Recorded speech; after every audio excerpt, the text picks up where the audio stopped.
Capítulo 3. Compreendendo e combatendo a vergonha. A vergonha extrai seu poder do fato de não ser explanada. Essa é a razão pela qual ela não deixa os perfeccionistas em paz. É tão fácil nos manter calados. Se, porém, desenvolvermos uma consciência da vergonha a ponto de lhe dar nome e falar sobre ela, nós a colocaremos de joelhos. A vergonha detesta ser o centro das atenções.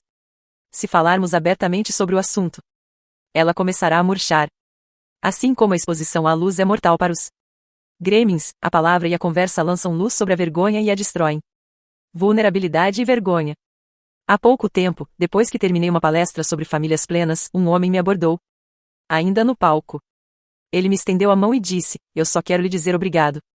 Apertei sua mão e sorri com simpatia, enquanto ele olhava para o chão, parecendo lutar contra as lágrimas. Então, ele respirou fundo e falou: "Confesso que não queria vir aqui esta noite. Tentei escapar de todo modo, mas a minha mulher não deixou." Isso é comum, comentei, dando risada. Ele então prosseguiu: "Eu não entendia por que ela estava tão animada. Eu lhe disse que não imaginava uma maneira pior de passar uma quinta-feira à noite do que ouvindo uma mulher especialista em vergonha. Minha esposa disse que era muito importante para ela e que eu parasse de reclamar, ou estragaria tudo." O homem fez uma pausa de alguns segundos e então me surpreendeu com uma pergunta: "A senhora é fã de Harry Potter?" Fiquei parada tentando conectar tudo o que ele estava dizendo. Como não consegui, preferi simplesmente responder: "Sim, sou uma grande fã. Li todos os livros, várias vezes, e vi e revi os filmes.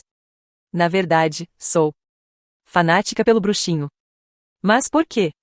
Ele me olhou um pouco encabulado antes de se explicar. "Bom, eu não sabia nada sobre a senhora e, enquanto meu medo de vir aqui esta noite crescia, comecei a imaginar você tão assustadora quanto o professor Snape. Eu a via vestida de negro, com a fala arrastada e um tom macabro. Achei tanta graça que quase me engasguei com a água que estava bebendo. Eu adoro o Snape. Não sei se gostaria de ser parecida com ele, mas é um de meus personagens favoritos na história." Rimos juntos da projeção que ele havia feito do Snape, mas logo as coisas foram ficando mais sérias. O que a senhora disse realmente fez sentido para mim. Principalmente a parte de termos tanto medo do lado sombrio. Qual foi a frase que a senhora citou usando a imagem da luz? É uma de minhas prediletas. Somente quando temos coragem suficiente para explorar a escuridão, descobrimos o poder infinito de nossa própria luz. Ele concordou. Sim. Tenho certeza de que era por isso que eu não queria vir. É incrível a quantidade de energia que gastamos tentando evitar esses territórios difíceis da alma, quando eles são os únicos que podem nos libertar. Cresci passando muita vergonha e não quero que meus 3 filhos vivam isso. Meu desejo é fazer com que eles saibam que são bons o bastante. Que não tenham medo de conversar sobre o lado duro de suas vidas conosco." Nesse ponto nós já estávamos com os olhos marejados. Fiz um gesto meio desajeitado oferecendo um abraço e ele se aproximou. Depois daquele contato físico, ele olhou para mim e perguntou: "É necessário superar a vergonha para chegar à vulnerabilidade?" Sim. O contato com a própria vergonha é fundamental para abraçar nossa vulnerabilidade. Não podemos nos deixar ser vistos se ficarmos aterrorizados pelo que as pessoas podem pensar. Enquanto eu tropeçava tentando encontrar a melhor maneira para explicar de que forma vergonha nos impede de ser vulneráveis e conectados com a vida, eu me lembrei de uma passagem muito querida de Harry Potter. Você lembra quando Harry ficou achando que era mal porque andava com raiva o tempo todo? E tinha sentimentos perversos? Sim, é claro. Respondeu ele animadamente. Na conversa com Sirius Black. É a lição de moral da história inteira. Exatamente. Sirius pediu a Harry que lhe escutasse com muita atenção e falou: "Você não é uma pessoa má. Você é uma pessoa muito boa a quem coisas ruins aconteceram. Além do mais, o mundo não está dividido entre pessoas boas e comensais da morte. Todos nós temos luz e trevas dentro de nós. O que importa é a maneira como escolhemos agir. Este é quem você realmente é." Isso mesmo, disse ele, triunfante. Todos sentimos vergonha. Todos temos o bem e o mal, a escuridão e a luz dentro de nós. Mas, se não nos reconciliarmos com nossa vergonha, com nossos conflitos, começaremos a acreditar que há algo errado conosco, que nós somos maus, defeituosos e, pior ainda, começaremos a agir com base nessas crenças. Se quisermos ser pessoas plenas, estar inteiramente conectados com a vida, precisamos ficar vulneráveis. E para isso temos que aprender a lidar com a vergonha. A essa altura, a esposa já esperava por ele na escadinha do palco. Ele me agradeceu, deu-me outro rápido abraço e foi ao encontro dela. Quando já estava lá embaixo, voltou-se para mim e disse: Você pode não ser o Snap, mas é uma ótima professora de defesa contra as artes das trevas. Nunca me propus a ser uma pregadora ferrenha da vergonha nem uma professora de defesa contra as artes das trevas, mas depois de passar uma década inteira estudando o efeito devastador que a vergonha tem sobre a forma como vivemos, amamos, educamos os filhos e lideramos pessoas, eu me vi praticamente gritando a plenos pulmões: sim, é difícil falar sobre a vergonha. Mas essa conversa não tem a metade do perigo produzido pelo nosso silêncio. Todos nós sentimos vergonha. Todos temos medo de falar sobre ela. E quanto menos falamos, mais a vergonha aumenta. Precisamos estar vulneráveis se quisermos mais coragem, se quisermos viver com ousadia. Mas, como eu disse ao meu amigo fã de Harry Potter, como podemos deixar que nos vejam se a vergonha do que as pessoas podem pensar nos amedronta tanto? Digamos que você tenha desenvolvido um produto, escrito um artigo ou criado uma obra de arte que deseja mostrar para um grupo de amigos. Compartilhar alguma coisa que se criou é uma parte vulnerável, mas essencial, de uma vida comprometida e plena. É o símbolo de viver com ousadia. Mas, dependendo da maneira como a pessoa foi criada ou de como se relaciona com o mundo, ela, consciente ou inconscientemente, atrela sua autoestima à maneira como seu produto ou obra é recebido pelos outros. Em outras palavras, se gostam do que ela produz, a pessoa acha que tem valor, se não gostam, ela não tem valor. Uma destas duas coisas acontece nesse momento do processo. Uma vez que você descobre que sua autoestima está ligada ao que você produz ou cria, é pouco provável que vá mostrar o que fez, e, se mostrar, antes irá retirar uma camada ou mais do melhor de sua criatividade ou inovação a fim de tornar a receptividade menos arriscada. Há muita coisa em jogo para que você exponha o lado mais ousado de sua criação. 2. Se você mostra o seu trabalho sem limitar o seu lado mais criativo e a receptividade não é das melhores, você está arrasado. Se o que tem a oferecer não é bom, então você não é bom. As chances de querer um feedback, de insistir e de voltar para a mesa de criação são pequenas. Você se fecha. A vergonha lhe diz que você não é talentoso bastante e que já deveria saber disso. Se estiver imaginando o que acontece quando você atrela sua autoestima à sua arte ou ao seu produto e as pessoas gostam muito do que você faz, deixe-me responder a partir de minha experiência pessoal e profissional, você está numa enrascada ainda maior. Tudo que a vergonha precisa para sequestrar e controlar sua vida está justamente aí. Você transferiu sua autoestima para o que as pessoas pensam. Teve sucesso algumas vezes, mas agora é totalmente dependente disso. Munido de uma consciência da vergonha e de uma boa capacidade de lidar com ela, este cenário é completamente diferente. Você ainda quer que os outros respeitem e até admirem o que criou, mas a sua autoestima não está em jogo. Você tem consciência de que é muito mais do que uma pintura, uma ideia de vanguarda, uma boa técnica de vendas, um bom discurso ou uma boa colocação na lista dos mais vendidos. Sim, será decepcionante e difícil se os amigos e colegas de trabalho não compartilharem de seu entusiasmo ou se as coisas não caminharem bem, porém, essa decepção estará ligada ao que você faz, e não ao que você é, independentemente do resultado, você já usou grandemente, e isso, sim, está totalmente alinhado com o seu valor, com a pessoa que quer ser.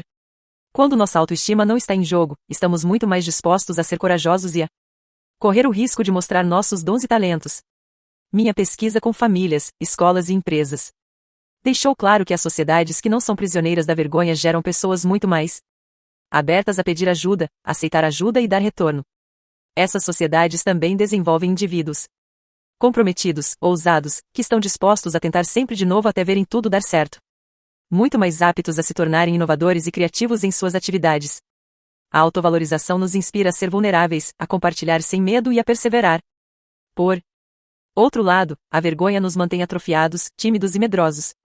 Nas sociedades com tendência à vergonha, em que pais, líderes e administradores, consciente ou inconscientemente, estimulam as pessoas a vincularem a sua autovalorização ao que elas produzem ou à posição que ocupam.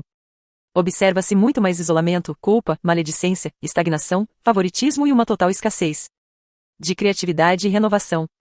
Peter Chealha é escritor, conferencista e presidente da Change Labs, uma empresa de consultoria global que cria e executa projetos de mudança de comportamento de grande alcance para clientes como Apple e IBM. Peter e eu tivemos a chance de trabalhar juntos durante um período, e percebi que Seu ponto de vista sobre a vergonha é certeiro. Ele diz: o assassino secreto da inovação é a vergonha. Não conseguimos medi-la, mas ela está lá. Sempre que alguém não compartilha uma nova ideia, que deixa de passar para seus gerentes. Algum feedback muito necessário ou que tem medo de se expor diante de um cliente, pode ter certeza de que a vergonha está por trás disso. Aquele medo profundo que todos temos de errar, de ser depreciados e de nos sentir menos do que o outro é o que nos impede de assumir os riscos indispensáveis para fazer nossas empresas avançarem. Se você quer implantar uma cultura de criatividade e renovação, em que riscos concretos têm que ser assumidos tanto em nível coletivo quanto individual, comece por desenvolver nos gerentes a capacidade de estimular a vulnerabilidade em suas equipes. E talvez isso exija que eles próprios estejam vulneráveis primeiro. Este conceito de que o líder precisa estar no comando e ter todas as respostas é ultrapassado e paralisante. Ele causa um impacto prejudicial sobre as pessoas ao arraigar a ideia de que elas sabem menos e são inferiores. E a receita para o fracasso é: a vergonha se transforma em medo, o medo conduz à aversão ao risco, a aversão ao risco aniquila a inovação. Em resumo, viver com ousadia exige autovalorização. A vergonha envia os gremlins, que enchem nossas cabeças com mensagens limitadoras. O termo gremlin como nós o conhecemos vem do filme de comédia de horror de Steven Spielberg, Gremlins, da década de 1980.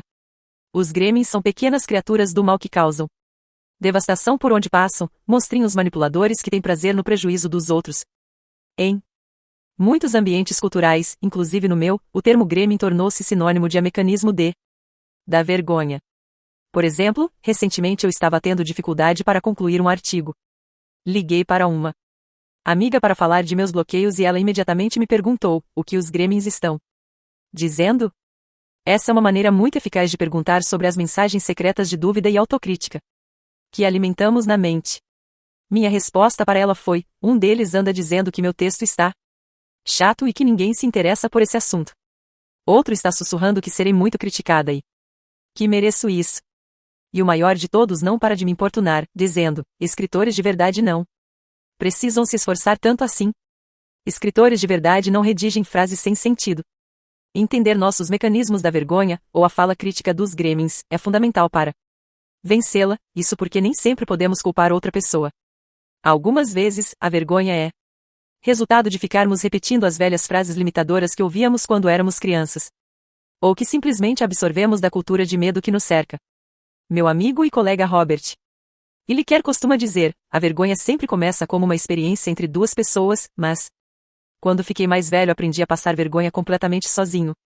Às vezes, quando ousamos caminhar na arena da vida, o maior crítico que enfrentamos somos nós mesmos. A vergonha extrai seu poder do fato de não ser explanada. Essa é a razão pela qual ela não deixa os perfeccionistas em paz. É tão fácil nos manter calados. Se, porém, desenvolvermos uma consciência da vergonha a ponto de lhe dar nome e falar sobre ela, nós a colocaremos de joelhos. A vergonha detesta ser o centro das atenções.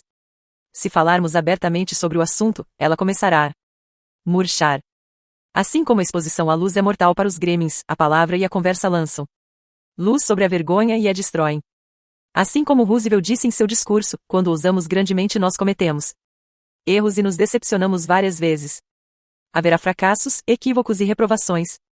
Se quisermos ser capazes de avançar em meio às duras decepções, aos sentimentos de ingratidão e às tristezas, que são inevitáveis em uma vida plena e bem vivida, não poderemos achar que os reveses são provas de que somos indignos de amor, de aceitação e de alegria. Se fizermos isso, nunca nos mostraremos nem tentaremos de novo. A vergonha espreita nos becos escuros da arena, esperando até que saiamos derrotados e determinados a nunca mais correr riscos.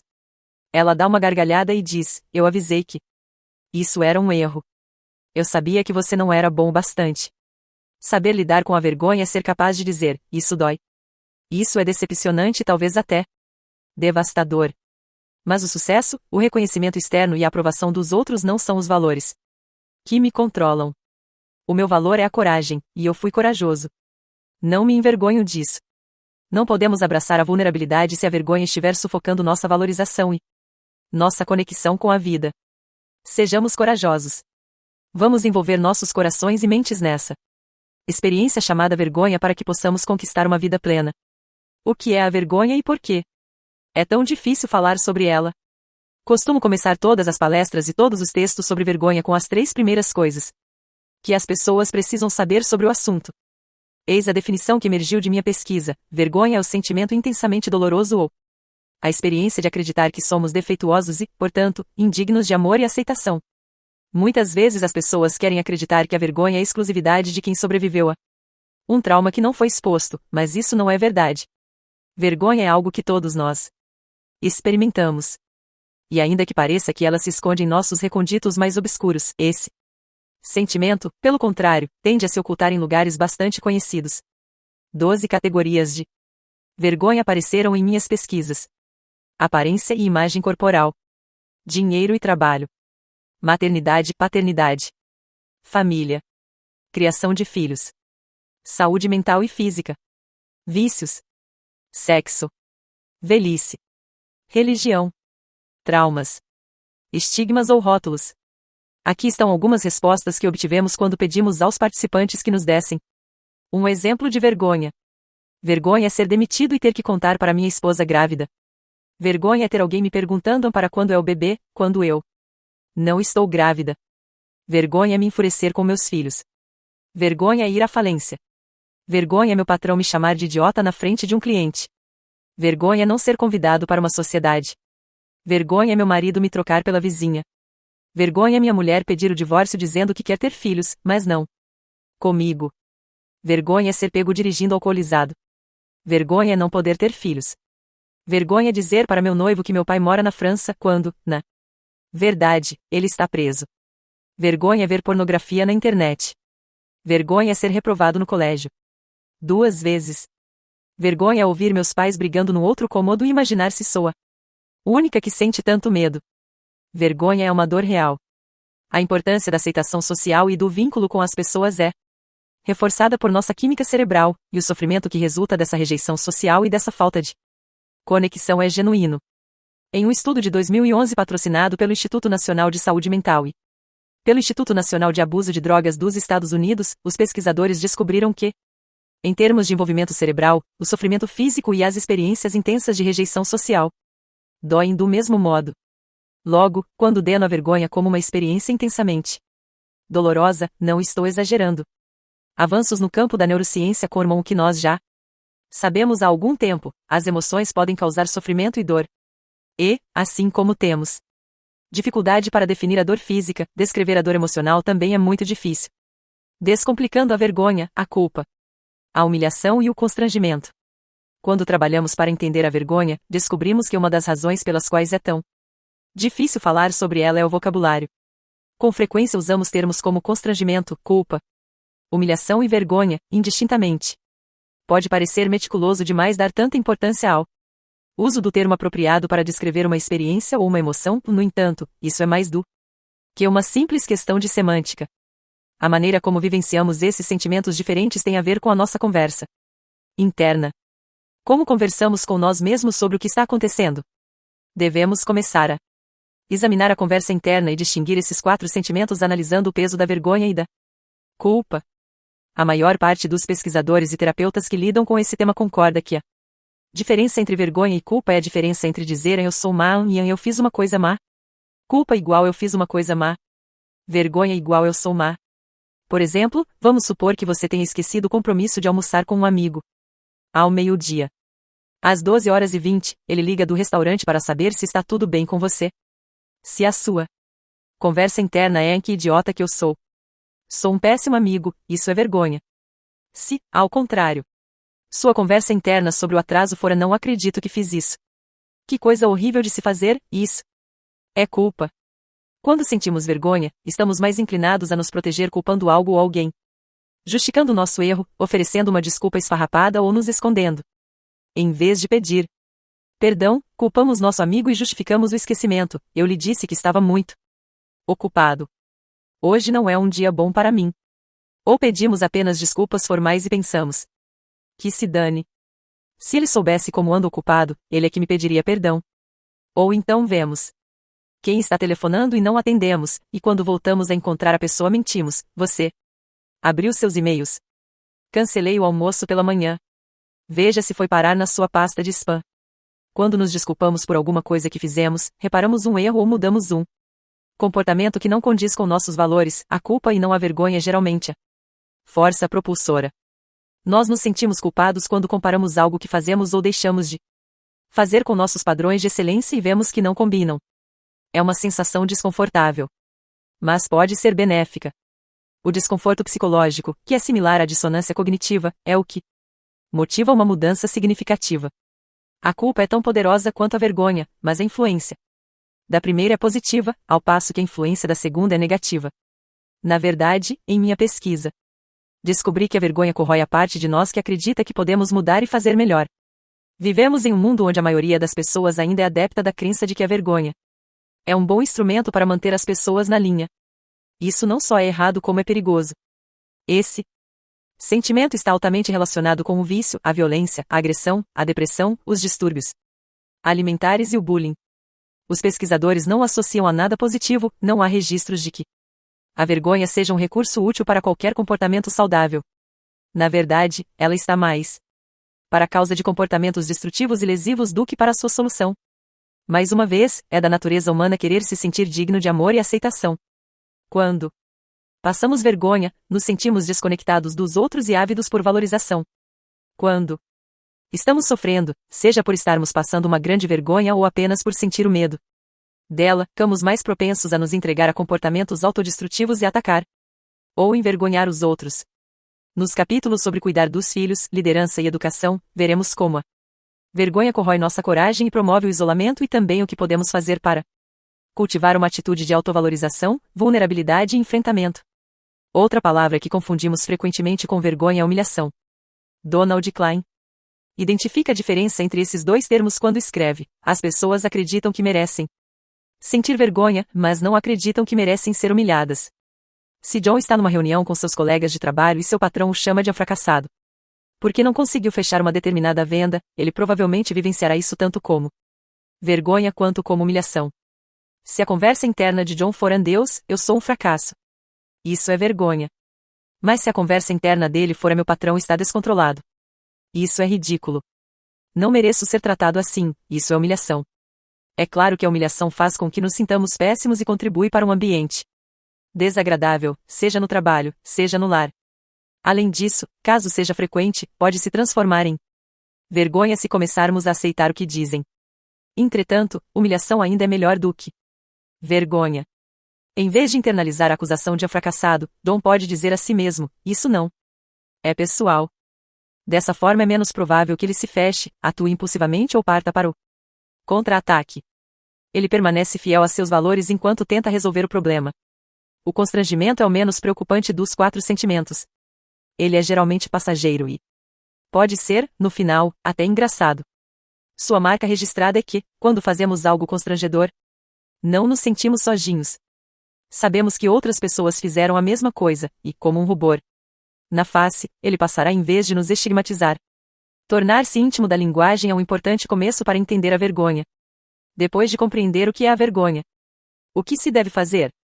A resposta está na resiliência, que é a nossa capacidade de nos recuperar rapidamente de um revés ou de nos adaptarmos a uma mudança. Repare que não falei de resistência à vergonha, pois isso não é possível.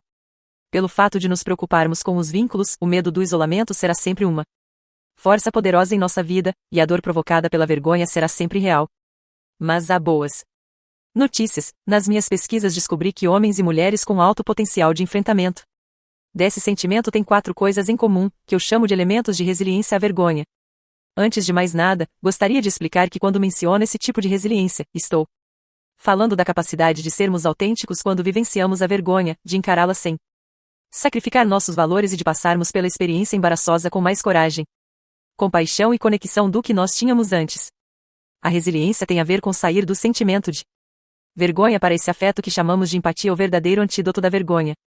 Se conseguirmos compartilhar nossa história sofrida com alguém que responda com solidariedade e compreensão, a vergonha perderá a força. A autoaceitação também é muito importante, mas, como a vergonha procede de um conceito social, acontece entre pessoas, ela também é curada entre pessoas. Uma ferida social necessita de um bálsamo social, e a empatia entre 2 pessoas é este bálsamo. A autoaceitação é fundamental porque quando conseguimos ser Compreensivos com nós mesmos durante um episódio de vergonha, ficamos mais propensos a nos expressar, nos abrir com alguém e experimentar afeto e empatia. Para chegar a essa empatia, temos que saber, em primeiro lugar, com o que estamos lidando. Aqui vão os 4 elementos da resiliência à vergonha. Os passos nem sempre acontecem nesta ordem, mas no final sempre nos levam à empatia e à cura. 1. Reconhecer a vergonha e compreender seus mecanismos. Vergonha é biologia e biografia. Você é capaz de reconhecer cicamente quando está passando vergonha e descobrir que mensagens e expectativas a desencadearam. 2. Praticar a consciência crítica. As mensagens e expectativas que estão governando a sua vergonha passam por um teste de realidade? Elas têm a ver com o que você deseja ser ou correspondem a uma suposição do que os outros precisam ou querem de você. 3. Ser acessível. Você reconhece a sua história e a compartilha com alguém? A pessoa não poderá vivenciar a empatia se não estiver conectada com outros indivíduos. 4. Falar da vergonha. Você conversa sobre como se sente e pede o que necessita. Quando está com vergonha? A resiliência à vergonha é uma estratégia para proteger os vínculos com nós mesmos e com as pessoas de quem gostamos. Mas ela requer reconhecimento e reflexão, e é aí que a vergonha leva uma grande vantagem. Quando ela se instala, quase sempre somos arrebatados pelo sistema límbico. Em outras palavras, o córtex pré-frontal, por onde passam todos os nossos pensamentos, análises e estratégias, é sobrepujado por aquela parte primitiva de luta ou fuga de nosso cérebro. Em seu livro Incógnito, As Vidas Secretas do Cérebro, o neurocientista David Eagleman descreve o cérebro como um time de rivais. Ele revela, há uma conversa permanente entre as facções opostas do cérebro e uma competição entre elas para controlar o único canal de emissão do seu comportamento. Eagleman explica os 2 sistemas cerebrais. O sistema racional é aquele que cuida da análise das coisas do mundo exterior, ao passo que o sistema emocional monitora o estado interior e avalia se as coisas são boas ou ruins. O cientista defende a tese de que, por ambas as partes estarem em permanente batalha para controlar uma emissão ou comportamento, as emoções podem prevalecer na disputa pela tomada de decisão. Eu diria que isso é particularmente verdadeiro quando a emoção em jogo é a vergonha. Nossa tática de lutar ou fugir é eficaz para a sobrevivência, mas não para o raciocínio ou a conexão humana. E a dor da vergonha é suficiente para despertar aquela parte do nosso cérebro que corre, se esconde ou se defende bravamente. Quando eu perguntava aos participantes da pesquisa como eles reagiam à vergonha antes de começarem a trabalhar a resiliência, ouvia muitos comentários como estes. Quando sinto vergonha, eu me comporto como um louco. Faço e digo coisas que normalmente nunca faria ou diria. Às vezes eu queria poder fazer as pessoas se sentirem tão mal quanto eu sinto. Vontade de xingar e de gritar com todo mundo. Fico desesperado quando passo vergonha. Como se eu não tivesse nenhum lugar para ir e ninguém com quem conversar. Quando me sinto envergonhado, eu me fecho mental e emocionalmente. Até com a minha família. A vergonha faz com que eu me sinta alienado do mundo. Eu me escondo. Certa vez parei em um posto de gasolina e meu cartão de crédito foi recusado. O frentista me tratou muito mal. Quando consegui sair do posto, meu filhinho de 3 anos começou a chorar no banco de trás. Então fiquei gritando com ele. Calha a boca. Calha a boca. Calha a boca. Eu estava muito constrangido por causa do cartão. Fiquei maluco. Depois senti vergonha por ter gritado com meu filho. Quando se trata de entender como nos defendemos da vergonha, recuo à pesquisa do Stone Center, da Faculdade de Wellesley, no estado de Massachusetts. A doutora Linda Artlin usa o trabalho da psicanalista alemã Karin Orney, que fala das reações a aproximar-se, ir contra e se afastar ao descrever as estratégias de isolamento que usamos para lidar com a vergonha. De acordo com a doutora Lisa, com o objetivo de lidar com a vergonha, algumas pessoas se afastam, batendo em retirada, se escondendo, silenciando e guardando segredos. Outras se aproximam, desejando acalmar e agradar. E existem aquelas que vão contra, tentando obter poder sobre os demais, sendo agressivas e usando a vergonha para combater a vergonha, como ao mandar e-mails realmente maldosos. A maioria de nós utiliza todos esses recursos em momentos diferentes, com pessoas diferentes e por razões diferentes. Porém, essas estratégias nos afastam do contato e da empatia, pois são voltadas apenas para nos desligar da dor da vergonha. Passei por uma experiência de vergonha que ilustra todos esses conceitos. Trata-se de um bom exemplo da razão por que é tão importante enfrentar a vergonha se não quisermos amontoar ainda Mais humilhação sobre uma situação já sofrida. Recusar convites para palestras é uma situação difícil para mim. Anos e anos de perfeccionismo e de sempre querer agradar as pessoas me deixaram muito desconfortável com a ideia de decepcionar. Alguém, a boa menina em mim, detesta desapontar as pessoas. Os gremlins sopram no meu ouvido. Eles vão achar que você é ingrata e não seja egoísta. Também luto contra o medo de que, se eu disser não, ninguém mais vai me convidar. É quando os gremlins dizem: você quer mais tempo para descansar? Cuidado com o que deseja, pois esse trabalho de que você tanto gosta pode escapar das suas mãos. Meu novo compromisso de impor limites surgiu depois do período que passei estudando as pessoas plenas e o que é preciso para completar a jornada que começa no ao que as pessoas vão pensar e termina em eu sou bom o bastante. As pessoas mais abertas e solidárias que entrevistei nesses anos colocavam e respeitavam limites. Não pretendo pesquisar o tempo todo sobre como ser alguém pleno, eu quero viver essa plenitude. Por isso hoje descarto cerca de 80% dos convites para palestras que recebo. Digo assim quando a oportunidade se encaixa com minha agenda familiar, meus compromissos de pesquisa e minha vida. Recentemente, recebi um e-mail de um homem que se mostrava muito zangado porque eu me recusara a falar em um evento que ele estava organizando. Declinei o convite porque a data batia com um aniversário de uma pessoa da minha família. A mensagem continha até ofensas pessoais. Em vez de respondê-la, resolvi encaminhá-la ao meu marido, dizendo exatamente o que eu pensava daquele sujeito e de sua mensagem eletrônica. Eu precisava descarregar minha vergonha e minha raiva. Só que, em vez de clicar em encaminhar para meu marido, eu cliquei em responder. Eu ainda olhava para a tela, totalmente paralisada pela vergonha, quando chegou a resposta do sujeito. Ele dizia: ahá. Eu sabia. Você é uma pessoa horrível. Não é plena. Que fraude. O ataque de vergonha já estava em potência máxima. Minha boca estava seca, o tempo havia desacelerado e minha vista ia ficando turva. Já era difícil absorver aquele turbilhão de emoções. Quando os gremlins começaram a sussurrar: você é mesmo uma fraude. Como pôde ser tão burra?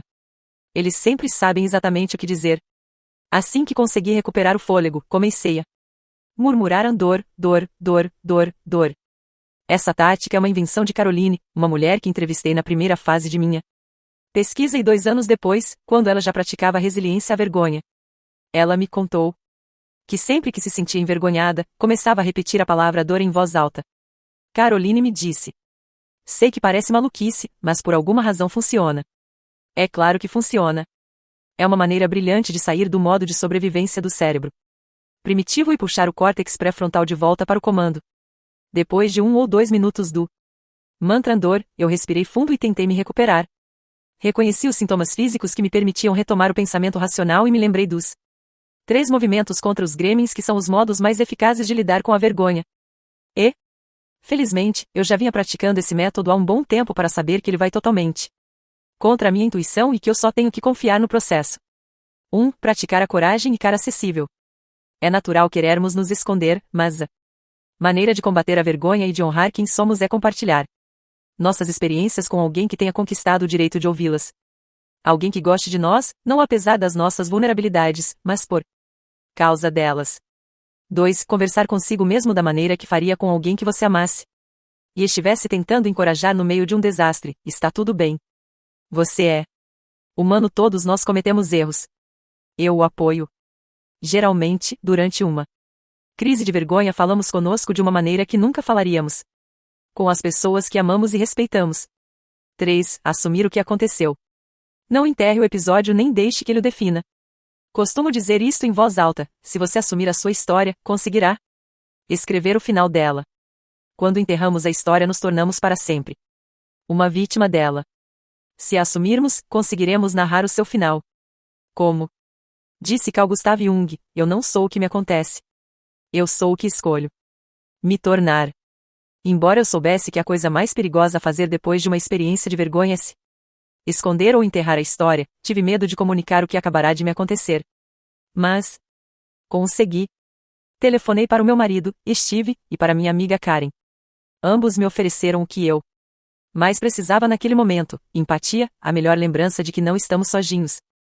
Em vez de julgamento, que só aumenta a vergonha, a empatia transmite um simples reconhecimento. Você não está sozinha. Empatia significa conexão, é uma escada para fora do buraco da vergonha. Steve e Karen não só me ajudaram a sair do poço escuro, pelo fato de terem me escutado e me transmitido amor, mas também se mostraram vulneráveis quando me contaram que já haviam estado no mesmo buraco. A empatia não exige que tenhamos exatamente as mesmas experiências da pessoa que divide um segredo conosco.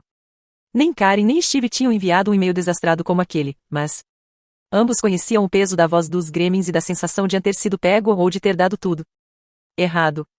Empatia é se conectar com o sentimento que alguém está experimentando, e não com o acontecimento ou a circunstância. A vergonha se dissipou no momento em que descobri que não estava sozinha, que a minha experiência era humana. Curiosamente, as reações de Steve e de Karen foram totalmente diferentes. Steve foi mais circunspecto e disse algo como: sei como você se sente. Conheço essa sensação. Karen, por sua vez, respondeu de uma maneira que me fez dar uma boa risada em 30 segundos. O que eles tiveram em comum em suas reações foi que os dois se colocaram no meu lugar e disseram que tinham passado por algo parecido, fazendo com que eu me sentisse mais normal. Não há maneira certa ou errada de demonstrar empatia.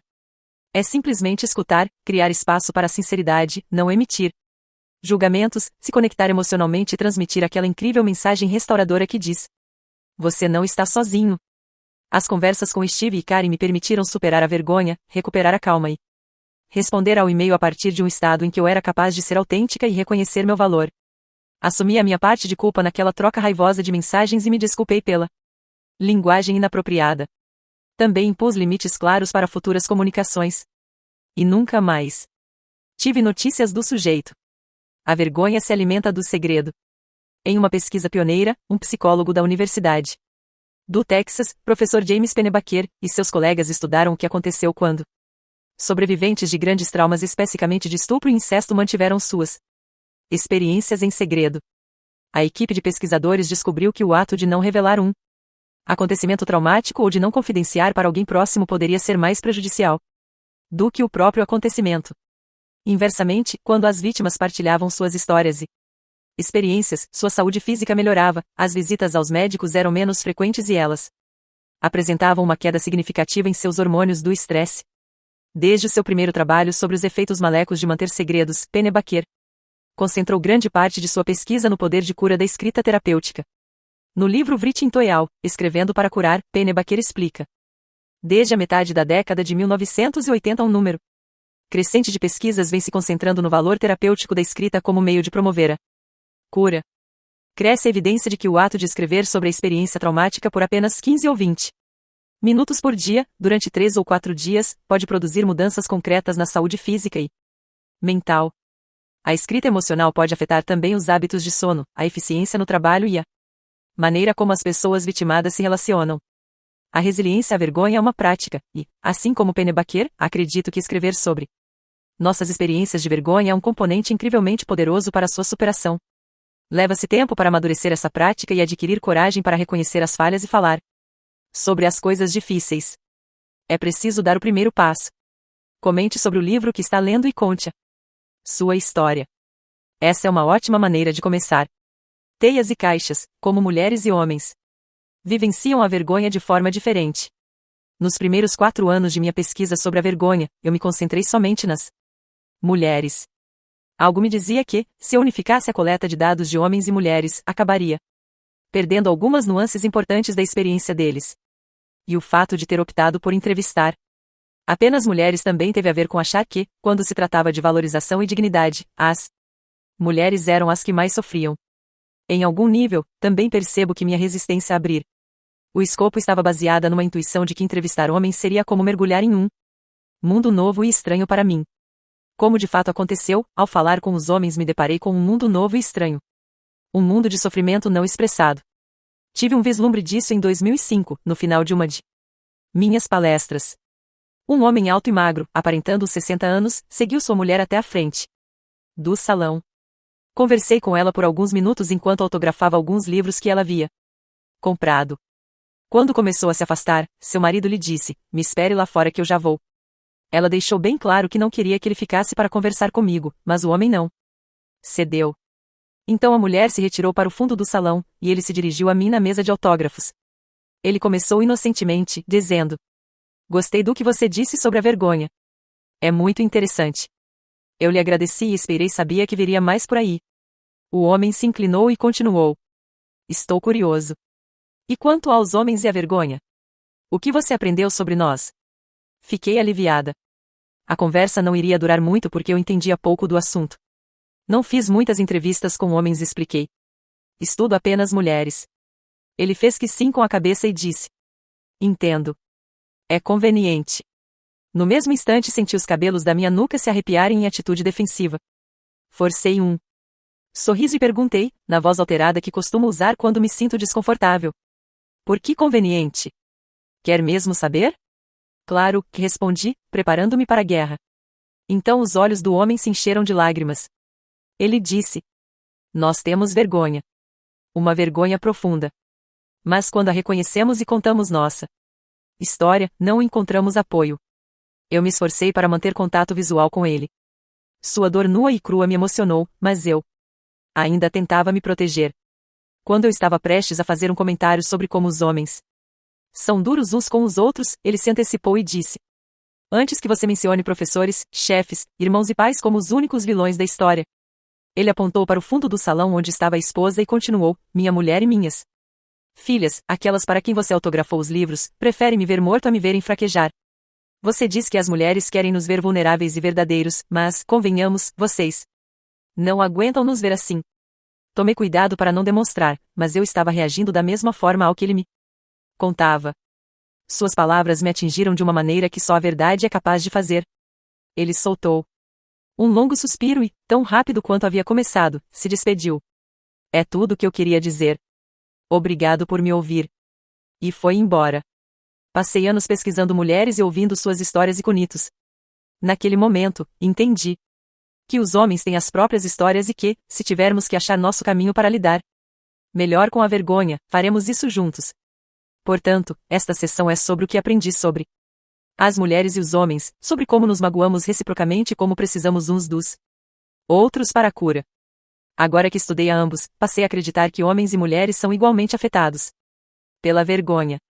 As mensagens e expectativas que abastecem esse sentimento são claramente organizadas de acordo com o gênero, mas a experiência da vergonha é universal e profundamente humana. As mulheres e a teia da vergonha. Quando pedi às mulheres que compartilhassem suas definições ou experiências de vergonha, eis o que ouvi. Parecer perfeita. Fazer tudo com perfeição. Qualquer coisa menos que isso é vergonhoso. Ser julgada por outras mães. Ficar exposta quando as partes deficientes que quero esconder de todos são mostradas.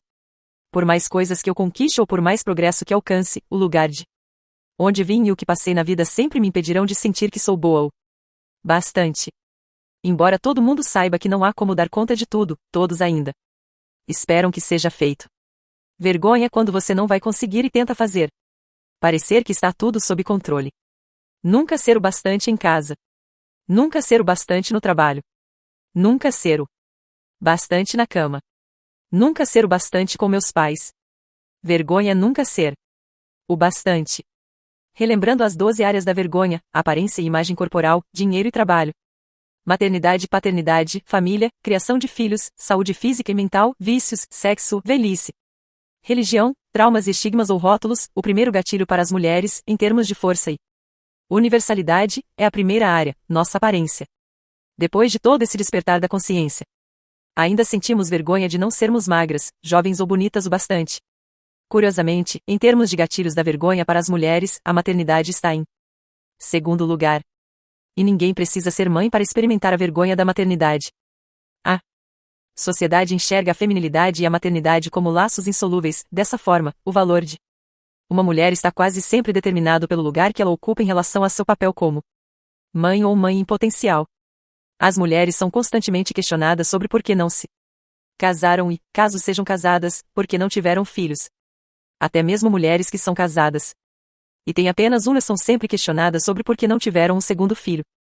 Se a mulher trabalha fora, a primeira pergunta é: e como ficam seus filhos? Se não trabalha fora, muda. Para, que tipo de exemplo você está dando para suas lias? A vergonha da maternidade é onipresente, é como um direito de nascença para mulheres.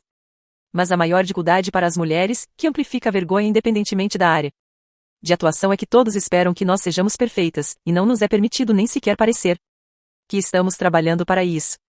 A perfeição simplesmente tem que se materializar. E tudo deve parecer fácil e sem esforço. Espera-se que sejamos beldades naturais, mães natas, líderes natas, e ainda precisamos pertencer a famílias naturalmente encantadoras. Quando vasculho as páginas de minha pesquisa em busca de definições e exemplos proporcionados por mulheres, sempre visualizo uma teia.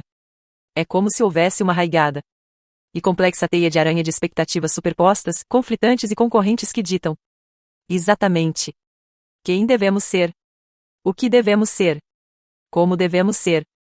Quando penso nos meus esforços para ser tudo para todos, algo para o qual nós, mulheres, fomos educadas, vejo como cada movimento que faço me retém ainda mais. E depois, quando tento me livrar, cada esforço para sair da teia me leva a ficar ainda mais presa. Isso porque toda escolha tem consequências ou leva alguém a ficar zangado ou decepcionado com você. A teia é uma metáfora para a clássica situação do dilema insolúvel. A escritora Marilyn Frye descreve um dilema insolúvel como uma situação na qual as opções são muito limitadas e todas elas carregam em si a possibilidade de nos expor a um castigo, uma censura ou uma privação. Em termos de expectativas conflitantes e concorrentes, as mensagens para as mulheres são estas: seja perfeita, mas não se preocupe muito com isso e não sacrifique o tempo com sua família, seu cônjuge ou seu trabalho para atingir a perfeição. Se você for realmente boa, a perfeição virá naturalmente. Não incomode ninguém nem fira os sentimentos alheios, mas diga o que pensa. Liberte sua sexualidade, depois de botar as crianças para dormir, passear com o cachorro e arrumar a casa, mas faça isso com discrição, dentro dos padrões aceitáveis. Seja você mesma, mas sem que isso signifique ser tímida ou insegura. Não há nada mais atraente do que a autoconfiança, especialmente se você for jovem e linda. Não deixe ninguém desconfortável, mas seja sincera. Não se entregue demais às emoções, mas também não seja muito desinteressada. Se for muito emocional, será vista como histérica. Se for muito ausente, será vista como uma megera insensível. Em um estudo recente nos Estados Unidos sobre conformidade às normas de gênero, os pesquisadores classificaram os atributos mais importantes associados a ser feminina: ser simpática, perseguir um ideal de magreza, mostrar modéstia ao não chamar atenção para os próprios talentos e habilidades, ser caseira, cuidar bem dos filhos, investir em um relacionamento romântico, manter intimidade sexual dentro de uma relação de compromisso e usar os recursos financeiros para investir na aparência. Basicamente, temos que desejar ser modestas, doces e submissas, e usar nosso tempo e nossos talentos para ficarmos bonitas. Nossos sonhos, desejos e dons não têm importância. Todas as mulheres bem-sucedidas que entrevistei me falaram de seus esforços diários para se livrar das regras do passado, a fim de que pudessem se afirmar, defender suas ideias e se sentirem bem com seu poder e suas conquistas. A exigência de ser modesta, doce e submissa pode parecer ultrapassada, mas a verdade é que as mulheres ainda se rendem a isso onde quer que encontrem ou usem a própria voz. Quando o vídeo da conferência TED foi para a internet, eu quis me esconder.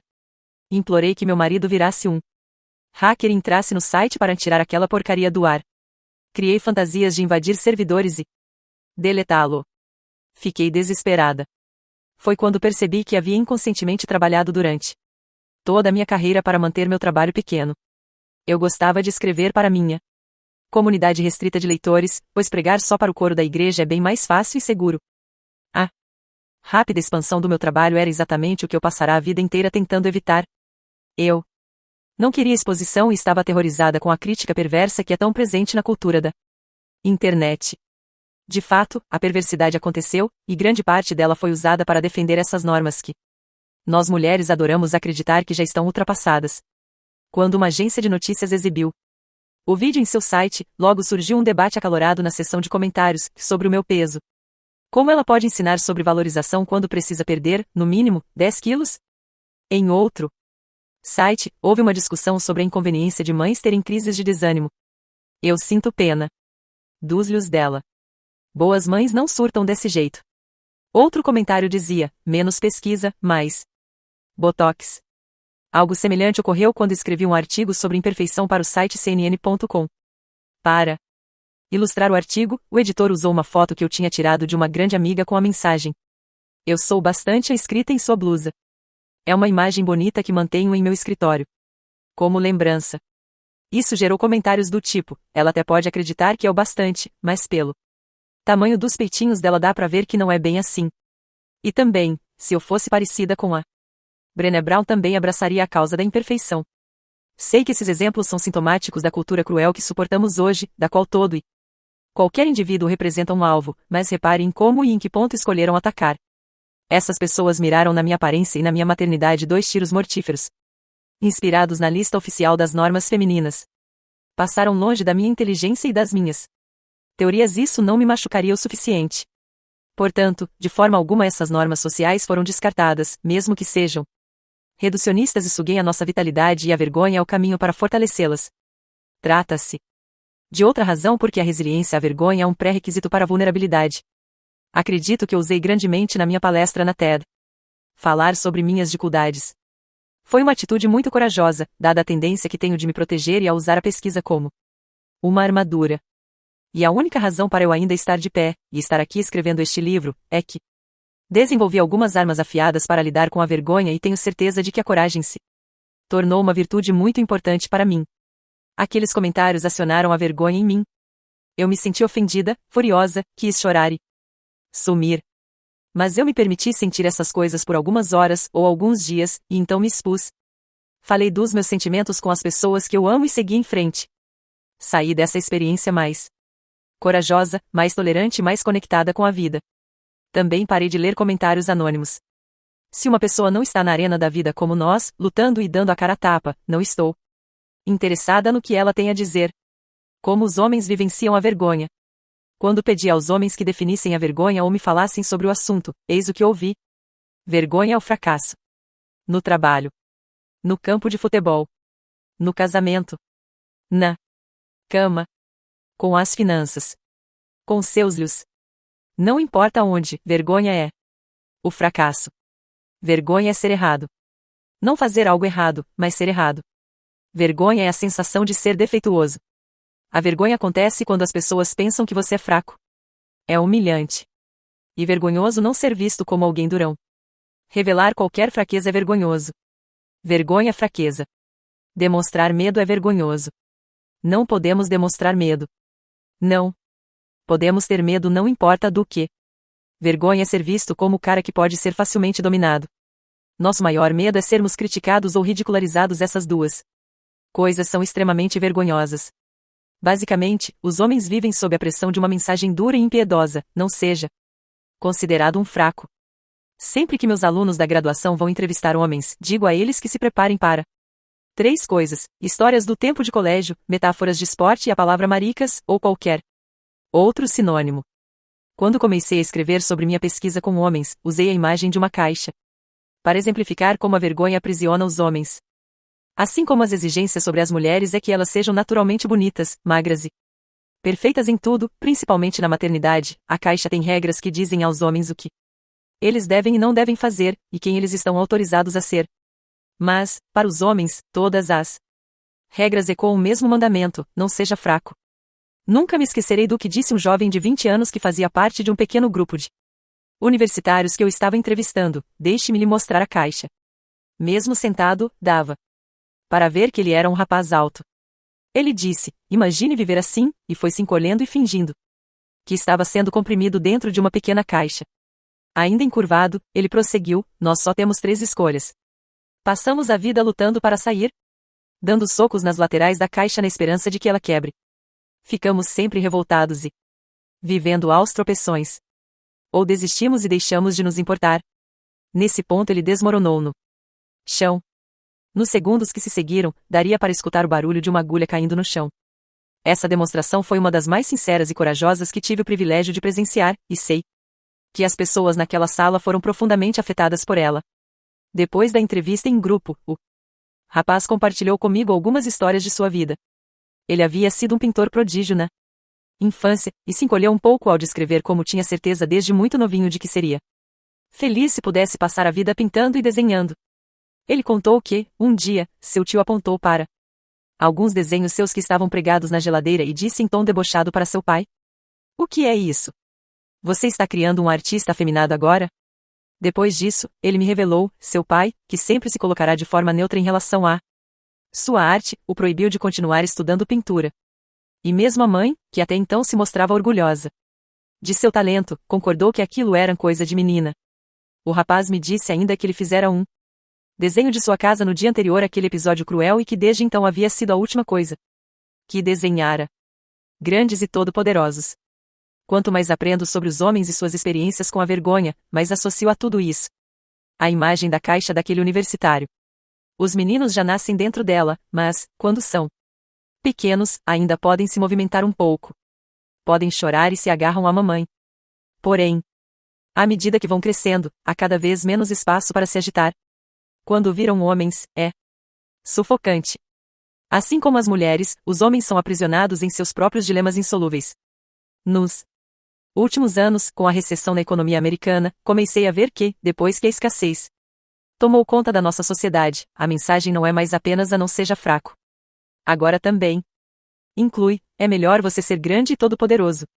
Essa noção me veio à mente pela primeira vez quando entrevistei um homem que estava mergulhado na vergonha por estar desempregado. Ele me disse, é estranho. Meu pai sabe. Meus 2 amigos mais próximos sabem. Mas minha esposa não sabe. Há 6 meses, todas as manhãs, eu ainda me arrumo e saio de casa como se fosse para o trabalho. Só que eu me dirijo para o outro lado da cidade, me sento em um banco de praça e procuro emprego. A expressão no meu rosto deve ter deixado transparecer o que passava pela minha cabeça, como ele conseguiu manter essa situação por tanto tempo? E sem esperar pela próxima pergunta ele mesmo respondeu, ela não quer saber. E mesmo que já soubesse, ela ia querer que eu continuasse indo. E acredite em mim, se eu arranjar um novo emprego e só contar depois que já estiver empregado, ela ficará agradecida. Saber a verdade mudaria sua maneira de me enxergar. E ela não está interessada nisso. Eu não estava preparada para ouvir dos homens sobre como as mulheres de suas vidas mães, irmãs, namoradas e esposas os criticam o tempo todo por não serem acessíveis e vulneráveis e por fugirem de intimidade, ao mesmo tempo que estão na frente daquela caixa apertada onde seus homens estão agachados, se escondendo. Eis o padrão doloroso que emergiu da minha pesquisa com os homens. Nós pedimos a eles que sejam transparentes, suplicamos que nos deixem entrar e imploramos que nos digam quando estão com medo, mas a verdade é que a maioria das mulheres não segura essa barra. Nos momentos em que os homens se mostram verdadeiramente vulneráveis, a maioria de nós entra em pânico que se expressa como indignação e desprezo. Mas os homens são muito inteligentes. Eles conhecem os riscos e percebem em nossos olhos quando estamos pensando, vamos lá, recomponha-se. Haja feito homem. Joe Reynolds, um de meus mentores, me disse certa vez, durante uma conversa sobre homens, vergonha e vulnerabilidade, os homens sabem o que as mulheres realmente querem. Elas querem que a gente finja que está vulnerável. E acabamos nos tornando muito bons em fingir. Encobrir a vergonha machuca tanto quanto expô-la. Um exemplo disso veio de um homem que me disse que sempre sentia vergonha de sua mulher por causa de dinheiro. Ele contou que o último episódio foi quando a esposa chegou em casa e disse, acabo de ver a casa nova de Kate, é uma maravilha. Ela está tão feliz de finalmente ter a casa dos seus sonhos. E, ainda por cima, ela vai parar de trabalhar no ano que vem. Ele me confessou que a sua reação imediata foi de raiva. Então, ele iniciou uma discussão com a mulher a respeito de uma visita próxima de sua sogra e logo se isolou em outra parte da casa. Quando nós conversamos sobre esse episódio, ele falou, foi por vergonha.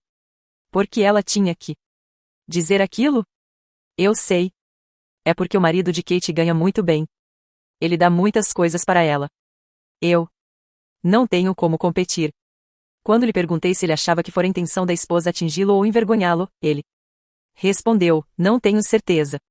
Quem pode saber? Recusei um emprego que me pagaria muito mais. Porém exigia que eu ficasse fora, viajando, 3 semanas por mês.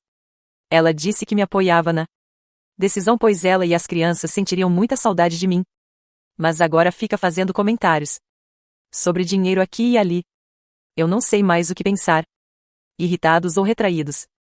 Não pretendo simplificar algo tão complexo quanto a reação à vergonha, mas devo dizer que, quando se trata de homens, parece haver 2 reações básicas, ficarem irritados ou retraídos. É claro que, assim como as mulheres, quando os homens aprendem a lidar com a vergonha, isso muda e eles passam a reagir com consciência, autovalorização e empatia. Mas sem essa tomada de consciência, quando os homens sentem aquele surto de inadequação e insignificância, eles geralmente respondem com raiva ou se retraem completamente. Depois de ter coletado dados suficientes nas entrevistas para começar a identificar temas e padrões marcantes, agendei reuniões com terapeutas homens especializados em comportamento masculino. Eu queria ter certeza de que não estava outrando o que tinha escutado dos homens com base em minhas próprias experiências. Quando consultei um desses terapeutas sobre o conceito de irritados ou retraídos, ele me contou a seguinte história para ilustrar a questão. Quando estudava no ensino médio, ele aceitou o desafio de entrar para o time de futebol americano do colégio. No primeiro dia de treino, seu técnico dividiu o grupo de garotos em duas equipes e mandou que se posicionassem. Ele tinha crescido praticando o esporte em seu bairro, mas esta era a primeira vez que se perfilava em um campo, com uniforme e proteções, frente a frente com garotos cujo objetivo era derrubá-lo. O terapeuta me disse. De repente fui tomado pelo medo. Comecei a pensar quanto machucaria me chocar com aqueles garotos bem maiores que eu, e acho que o medo transpareceu no meu rosto. Enquanto tentava disfarçar o medo, o treinador gritou para ele: "Não seja maricas. Fique na posição." Ele disse que a vergonha então tomou conta de seu corpo todo. Naquele momento, ficou muito claro para mim como o mundo funciona e o que significa ser um homem: não ter permissão para sentir medo, não ter permissão para demonstrar medo, não ter permissão para ficar vulnerável. Quando lhe perguntei o que fez em seguida, ele me olhou nos olhos e disse: "Eu transformei meu medo em raiva e fui com tudo para cima do cara na minha frente."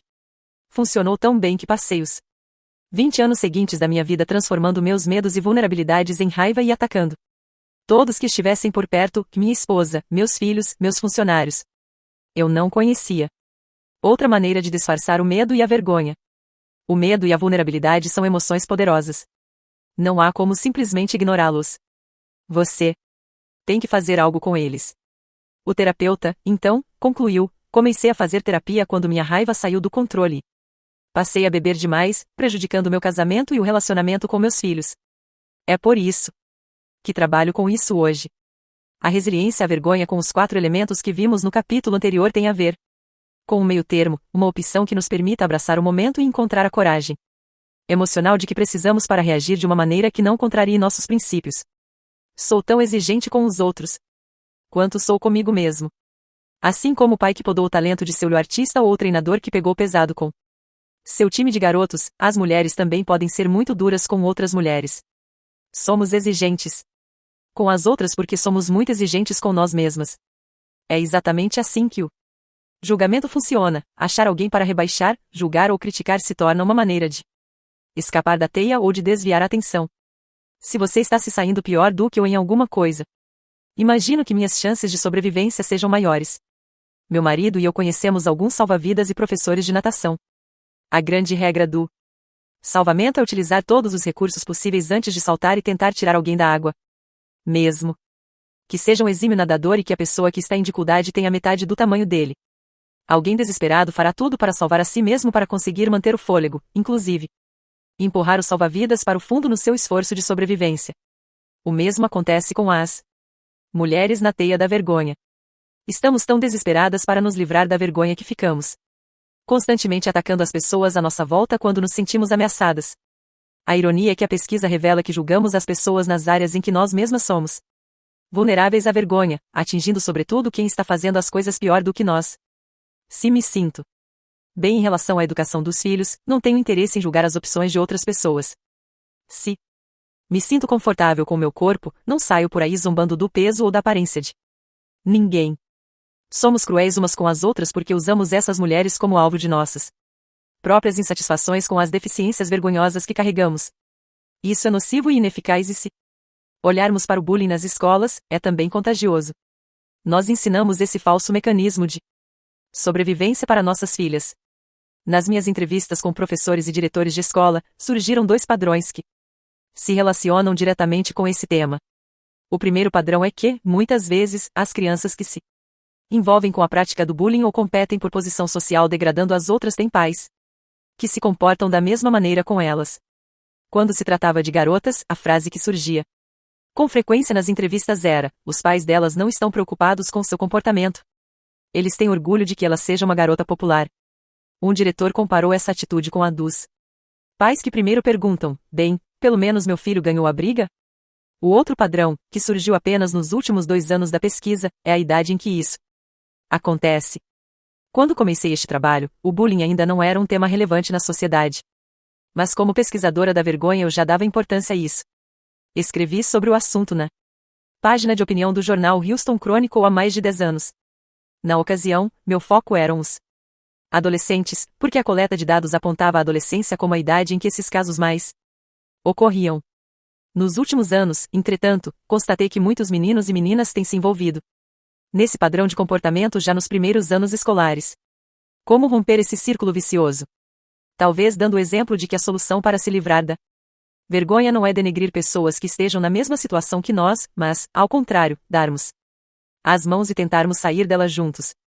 Por exemplo, se estivermos em um cinema e observarmos uma mãe com o olho gritando, fazendo manha e jogando pipoca no chão, nós temos uma escolha. Se escolhermos usar esse momento para afirmar que somos pais ou mães melhores e que ela está presa na teia de uma maneira que não estamos, iremos lançar olhares de desaprovação e seguir nosso caminho. Porém, a outra escolha é olhar nos olhos daquela mãe em dificuldade de maneira compreensiva, tentando transmitir com um sorriso amigável a mensagem: você não está sozinha. Já passei por isso, e assim fazê-la se sentir mais acolhida e segura. Isso é empatia, e empatia requer vulnerabilidade, pois sempre corremos o risco de levar um fora. Mas ainda assim vale a pena.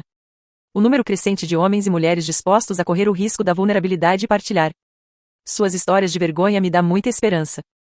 Vejo isso em atividades de aconselhamento formais e informais, nos blogueiros que usam a tela para dividir suas experiências com os leitores, nas escolas que não só estão se tornando cada vez menos tolerantes com o bullying entre os alunos, mas também estão chamando à responsabilidade os professores, os inspetores e os pais. Os adultos estão sendo cobrados a promover o modelo de sanidade emocional que tanto querem ver nas crianças e nos jovens. Há uma transformação silenciosa acontecendo que está nos levando de afrontar o outro para nos aproximar do outro. Sem dúvida, essa transformação exigirá saber lidar com a vergonha. Se estivermos dispostos a usar grandemente e a nos arriscar quando vulneráveis, nos libertaremos da teia e reconheceremos nosso valor. Homens, mulheres, sexo e imagem corporal.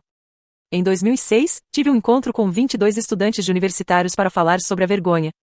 Em determinado momento, um rapaz de 20 e poucos anos contou que acabará de se divorciar de sua esposa, pois quando voltou do serviço militar descobriu que ela estava tendo um caso. Ele disse que não ficou surpreso porque nunca tinha se sentido bom o bastante para ela. Confessou que perguntava à ex-mulher constantemente o que ela queria e que sempre que chegava perto de satisfazer suas necessidades, ela redefinia a meta para mais longe. Uma moça da turma pediu a palavra e disse: os rapazes são iguaizinhos. Eles também nunca estão satisfeitos. Nós nunca somos bonitas, atraentes ou magras o bastante. Em questão de segundos, o foco se tornou imagem corporal e sexo. A discussão era principalmente sobre como é assustador fazer sexo com alguém de que se gosta quando se está envergonhado com alguma parte do corpo. As jovens que começaram a discussão disseram: não é fácil fazer sexo e manter a barriga encolhida. Como a gente pode sentir prazer quando está preocupada com a gordurinha das costas? O rapaz que compartilhou a história do divórcio levantou a mão e gritou: o problema não é a gordurinha nas costas. Vocês estão preocupadas com isso, mas nós não. Não estamos nem aí. O grupo ficou completamente em silêncio. Ele respirou fundo e completou: parem de fantasiar sobre o que se passa em nossa cabeça. O que realmente pensamos é: você me ama. Você se importa comigo? Você me quer. Eu sou importante para você? Sou bom o bastante? É isso que estamos pensando na cama. Quando se trata de sexo, sentimos que a nossa vida está em jogo, e vocês ficam preocupadas com essas bobagens. Nesse momento, alguns rapazes na sala estavam tão exasperados que colocaram as mãos sobre o rosto. Algumas garotas choravam e prendiam a respiração. Uma das moças que tinha levantado a questão da imagem corporal disse: eu não entendo. Meu ex-namorado vivia criticando o meu corpo. O rapaz que deagrara toda aquela comoção respondeu: é porque ele é um idiota. Não porque é homem. Um outro rapaz, já próximo dos 30, se manifestou de seu lugar, olhando firme para todos nós: é verdade. Quando vocês querem estar conosco sem reservas, nos sentimos mais valorizados. Ficamos mais felizes. Acreditamos mais em nós mesmos. Estou casado desde os 18 anos e é o que sinto com minha mulher. Até aquele momento, eu nunca pensara que os homens pudessem se sentir vulneráveis em relação ao sexo. Jamais tinha imaginado que a autoestima deles estivesse de alguma maneira em jogo. Depois disso conversei com muitos outros homens a respeito de temas como sexualidade, vergonha e valorização, incluindo profissionais de saúde mental. Uma das entrevistas foi com um terapeuta que passará mais de 20 anos trabalhando apenas com clientes do sexo masculino. Ele me explicou que os homens aprendem desde muito cedo que a iniciativa do sexo é responsabilidade deles, e a rejeição sexual logo se torna a marca registrada da vergonha masculina. Ele comentou comigo: confesso que, quando minha esposa não está interessada em sexo, eu ainda tenho dificuldade para lidar com sentimentos de rejeição. Não importa se entendo intelectualmente porque ela não está afim. Fico vulnerável, e é muito difícil. Quando lhe perguntei a respeito do trabalho que ele desenvolve sobre vícios e pornografia, ele me deu uma resposta que me ajudou a compreender esse assunto a partir de uma perspectiva inteiramente nova. Ele disse: por $5 e 5 minutos, você acha que está tendo o que precisa, e sem o risco de ser rejeitado. O motivo de essa colocação ter me impactado tanto foi por ser absolutamente diferente do que as mulheres pensavam. Depois de entrevistar mulheres por uma década, ficou claro que elas acham que os homens buscam pornografia por não gostarem da aparência delas ou por causa da falta de competência delas na área sexual.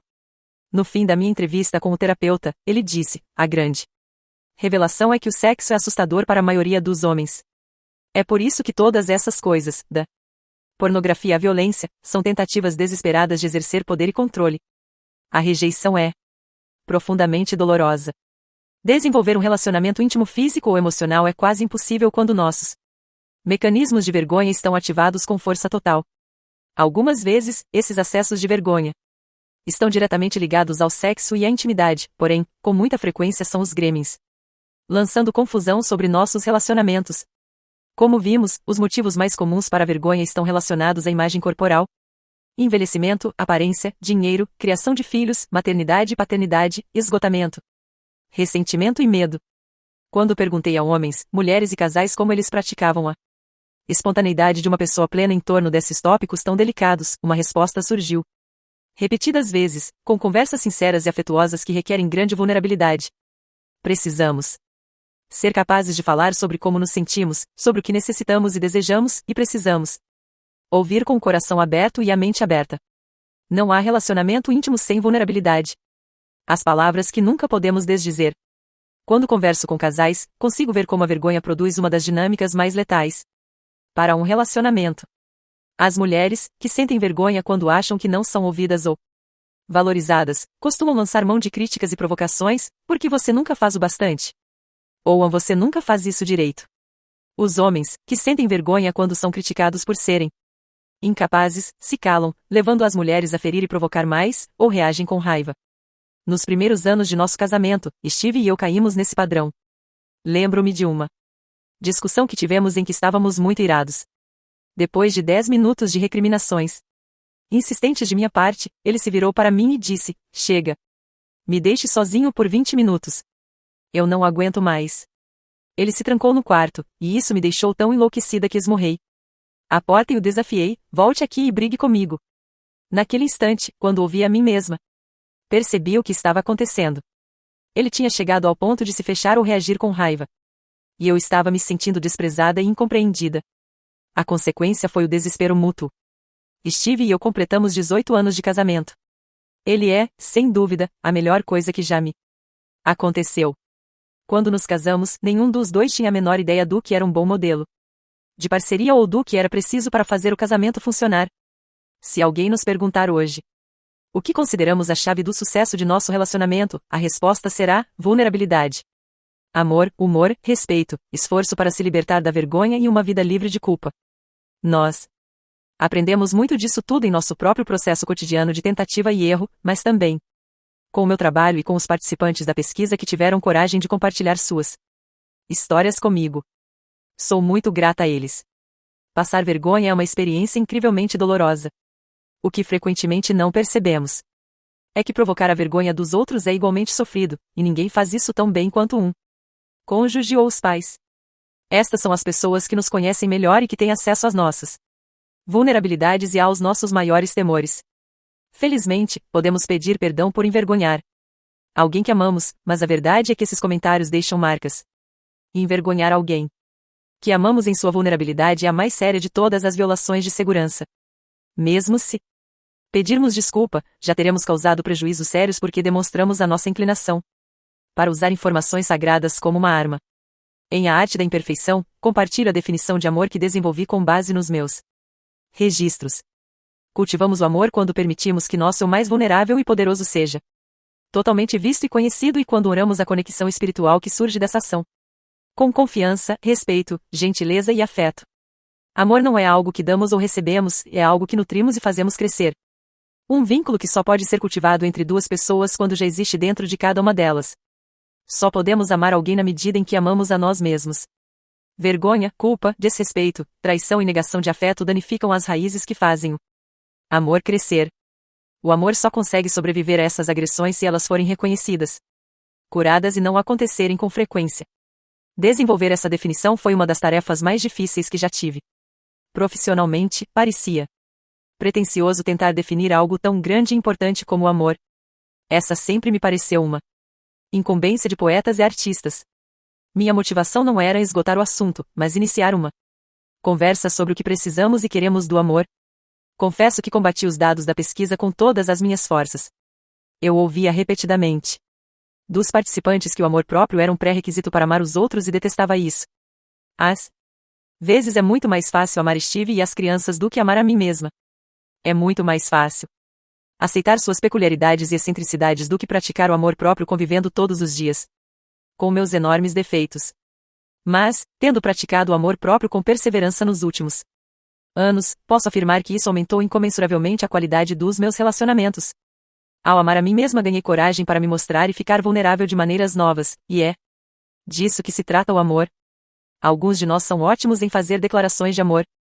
Mas estamos mesmo indo além das palavras. Estamos conseguindo ser nosso eu mais vulnerável?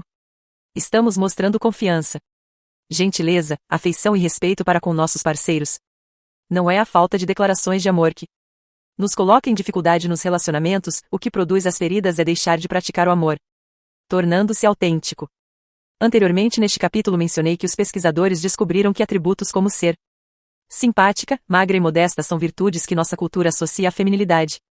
Pois quando examinaram os atributos ligados à masculinidade nos Estados Unidos, os mesmos pesquisadores identificaram os seguintes: conquista, controle emocional, assumir riscos, violência, domínio, hedonismo, autossuficiência, supremacia no trabalho, poder sobre as mulheres, desprezo à homossexualidade e busca de status. Entender essas listas e o que elas significam é de fundamental importância para compreender a vergonha e promover a resiliência. Como expliquei no início deste capítulo, a vergonha é universal. Mas as mensagens e expectativas que a despertam são organizadas por gênero. Essas normas femininas e masculinas são o fundamento dos mecanismos de vergonha, e eis o porquê: se as mulheres quiserem cumprir as regras, elas precisam ser doces, magras, bonitas, caladas, mães e esposas perfeitas, e não ter poder. Quem não alcançar essas expectativas vai cair na teia da vergonha. Os homens, por outro lado, precisam parar de sentir, começar a conquistar, botar todos em seus devidos lugares e se esforçar para chegar ao topo ou morrer tentando. Se empurrarem a tampa de sua caixa para pegar um pouco de ar, a vergonha acabará com eles. É necessário acrescentar que para os homens há também uma mensagem cultural que promove a crueldade homofóbica. Se alguém quiser ser masculino em nossa sociedade, não basta ser hétero. Tem que mostrar rejeição explícita à comunidade gay. A ideia do faça isto ou odeie estas pessoas se você quiser ser aceito em nosso grupo surgiu como um importante foco de vergonha na pesquisa. Não importa se o grupo é uma gangue, uma torcida organizada, um grupo da igreja ou um clube de machistas, o pedido que se faz aos membros para odiarem ou desprezarem outro grupo de pessoas como uma condição de aceitação tem tudo a ver com controle e poder. Depois de analisar os 11 atributos da masculinidade, concluo que este não é o tipo de homem com quem eu quero passar minha vida e que não é assim que desejo criar meu filho. A palavra que me vem à mente quando penso em uma vida construída em torno desses princípios é isolamento, que é o pior tipo de solidão. Quando converso com homens e mulheres com alta capacidade de resiliência à vergonha, constato que estão bastante conscientes dessas listas. Eles mantêm os esquemas em mente para que, quando a Vergonha bater a porta, possam checar essas normas à luz da realidade, praticando o segundo elemento da resiliência à vergonha, a consciência crítica. Feito isso, podem, então, escolher conscientemente não fazer o jogo dela. O homem possuído pela vergonha ouve: você não deve ficar emotivo quando tiver que demitir pessoas. O homem que pratica resiliência à vergonha reage assim: não vou aceitar essa mensagem. Trabalhei com esses caras durante 5 anos. Conheço suas famílias. Tenho o direito de me preocupar com eles. A vergonha sopra no ouvido da mulher que está fora da cidade a negócios: você não é uma boa mãe porque vai perder a peça teatral da turma de seu filho. A mulher que pratica resiliência responde: estou ouvindo, mas não vou cair nessa. Maternidade é muito mais do que ir a uma apresentação de teatro. Uma das maneiras mais poderosas de fortalecer nossos gatilhos da vergonha é aceitar as normas baseadas nessas camisas de força de gênero. Um dos padrões revelados na pesquisa foi a constatação de como todo esse esforço para desempenhar papéis se torna quase insuportável por volta da meia-idade. Os homens se sentem cada vez mais isolados, e o medo do fracasso os paralisa. As mulheres se sentem exaustas, e pela primeira vez enxergam claramente que as expectativas do começo são impossíveis de cumprir. As realizações, os elogios e as conquistas, que são uma parte sedutora de viver segundo essas normas, começam a parecer um péssimo negócio. Lembrar que a vergonha é o medo de perder vínculos, o medo de não sermos dignos de amor e de aceitação nos ajuda a entender por que tantas pessoas na meia-idade passam a colocar seu foco na vida dos filhos, trabalhar 60 horas por semana, envolver-se em vícios e casos extraconjugais ou se entregar à completa desmotivação. Nós começamos a desmoronar. As expectativas e mensagens que abastecem a vergonha nos impedem de perceber quem nós somos como pessoa. Hoje olho para trás e me sinto muito grata pelas mulheres e pelos homens corajosos que compartilharam suas histórias comigo. Jogar fora essas listas do que nós deveríamos ser é outro ato de coragem. Amar a nós mesmos e nos apoiarmos mutuamente no processo de nos tornarmos autênticos talvez seja o maior gesto de viver com ousadia. Vou terminar este capítulo com um trecho do clássico da literatura infantil de língua inglesa, de 1922, A Velvet Rabbit, O Coelho de Veludilho, da escritora Margery Williams. É uma bela lembrança de como é muito mais fácil nos tornarmos autênticos quando sabemos que somos amados. Ser real não tem a ver com a maneira como nós fomos feitos, disse o Pele de Cavalo. É uma coisa que acontece quando uma criança o ama por muito, muito tempo, e não apenas para brincar com você, mas o ama de verdade, então você se torna real. E isso dói. Quis saber o coelho. Às vezes respondeu o Pele de Cavalo, pois ele era sempre muito sincero. Mas quando somos reais não nos importamos de nos ferir. Tudo isso acontece de uma vez? Ou acontece aos pouquinhos? Não acontece tudo de uma vez. Você se torna real, leva muito tempo. Por isso não ocorre normalmente com pessoas que desmontam com facilidade, ou que têm pontas afiadas, ou que têm que ser tratadas com muito cuidado. Geralmente, quando você se torna real, a maior parte de seu pelo já caiu, seus olhos pularam para fora, suas juntas já se curvaram e você está bem surrado. Mas essas coisas não incomodam mais porque, quando alguém se torna real, não pode mais ser feio, a não ser para as pessoas que não entendem de nada.